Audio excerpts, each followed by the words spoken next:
Hello everyone, welcome to the Mylene channel. Andito kami ngayon sa labas. Pinapalabas ko yung nanay ko para mainitan. Kasi tinatamad na magtayo. Kailangan mo pang sermonan para lang tumayo, mag-exercise. Tayo.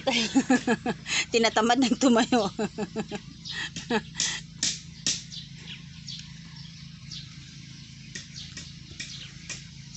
Ayan.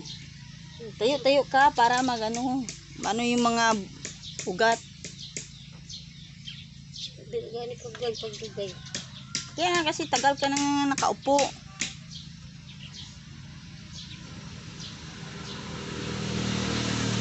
Kaya guys, ingatan yung sarili nyo. Huwag nyo abusuin yung katawan nyo. Kasi ang hirap magkasakit. Sobra. Kawawa yung nag-aalaga.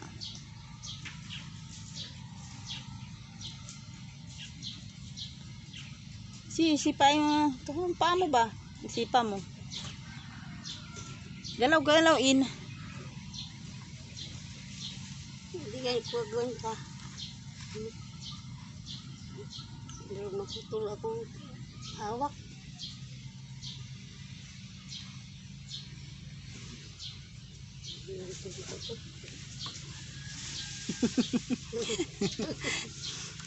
Ayan o, tamad na. Tamad na. Kasalanan mang pagalitan siya, pero kailangan mo siyang pagalitan para lang gumalaw. Kasi ikaw din kawawa. Siya na, bye-bye na.